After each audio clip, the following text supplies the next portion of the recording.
Primera parte, un problema, una solución, un triunfo. Agradecemos al Señor por concedernos el privilegio y la oportunidad de compartir estos cortos esenciales que van completando temas doctrinales con clara comprensión. Hoy compartiremos este maravilloso tema, un problema, una solución, un triunfo.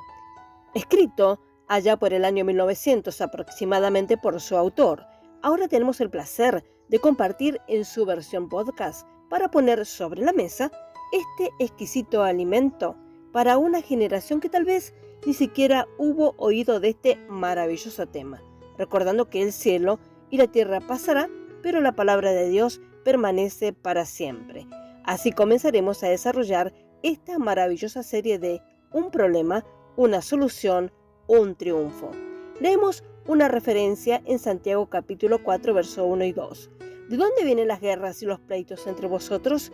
¿No es de vuestras pasiones, las cuales combaten en vuestros miembros? Verso 2. Codiciáis y no tenéis, matáis y ardéis de envidia, y no podéis alcanzar. Combatís y lucháis, pero no tenéis lo que deseáis porque no pedís.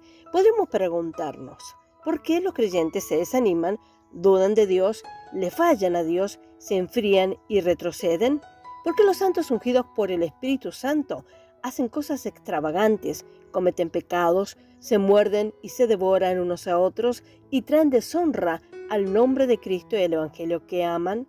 ¿Por qué hay cismas, es decir, divisiones, envidias y todo tipo de acciones carnales entre los santos de Dios? Hay una respuesta: el pecado en la carne. Romanos capítulo 8, verso 3, y leemos: porque lo que era imposible para la ley, por cuanto era débil por la carne, Dios, enviando a su Hijo en semejanza de carne de pecado, y a causa del pecado, condenó al pecado en la carne.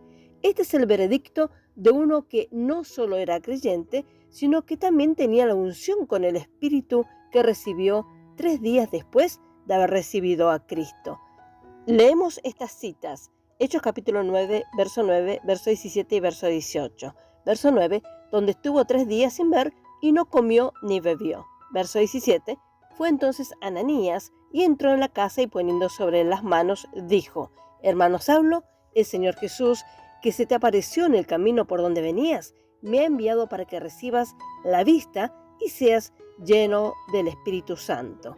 Verso 18, y al momento le cayeron de los ojos como escamas, y recibió al instante la vista, y levantándose fue bautizado. Ciertamente no le fue posible aprender durante esos 3 días todo lo que enseña en Romanos capítulo 7. Necesitaba que el Espíritu Santo morara en él para mostrarle por experiencia personal la naturaleza, la pecaminosidad y la esclavitud del pecado y la debilidad en la carne. Necesitaba saber también la forma de librarse de ella para poder enseñar a otros. Gracias a Dios por Pablo y por este registro de su experiencia con el pecado y por el camino de la victoria sobre él. Repetimos, por lo tanto, que hay una respuesta a las preguntas anteriores. Esa respuesta se encuentra en Romanos capítulo 7, el pecado en la carne. Espera, hermano, exclama alguien. Romanos 7 describe el clamor de un pecador despierto. A esto respondemos por la palabra. Está libre de condenación el pecador que ha despertado, para que pueda decir: ya no soy yo quien lo hace. Leemos en Romanos capítulo 7, verso 17. De manera que ya no soy yo quien hace aquello, sino el pecado que mora en mí. ¿Conoce él la maldad de su carne y tiene él una voluntad renovada? Sé que en mí, es decir, en mi carne, no mora el bien, porque el querer está presente en mí, pero no hallo cómo hacer lo que es bueno. Romanos capítulo 7, verso 18, de la versión King James traducida. Leeremos ahora Romanos capítulo 7, verso 18, de la versión Reina Valera 1960. Y yo sé que en mí, esto es, en mi carne, no mora el bien, porque el querer, el bien está en mí, pero no el hacerlo. ¿Odia el pecado el pecador? Romanos capítulo 7, verso 15 leemos: porque lo que hago no lo entiendo, pues no hago lo que quiero, sino lo que aborrezco, eso hago. ¿Se deleita en la ley de Dios? No, en verdad. Leemos en Romanos capítulo 7, verso 22, porque según el hombre interior me deleito en la ley de Dios. La mente carnal, de la carne, es enemistad contra Dios. Leemos capítulo 8, verso 7 de Romanos. Por cuanto los designios de la carne son enemistad contra Dios, porque no se sujetan a la ley de Dios ni tampoco pueden. Es el hombre interior que es diariamente renovado y fortalecido con poder por su espíritu. Leemos en 2 de Corintios capítulo 4, verso 16. Por tanto, no desmayamos. Antes, aunque nuestro hombre exterior se va desgastando, el interior, no obstante, se renueva de día en día. Leemos en Efesios capítulo 3, verso 16, para que os dé, conforme las riquezas de su gloria, el ser fortalecidos con poder en el hombre interior por su espíritu. El hombre escondido en el corazón no mora en un pecador.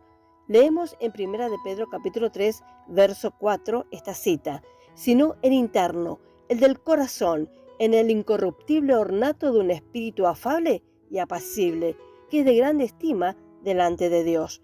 Los primeros 6 versículos de este 7º capítulo de Romanos hablan de un creyente que está bajo la ley, porque no ha visto su liberación de ella, y por lo tanto todavía está sujeto al pecado en la carne, como se muestra en estos versículos.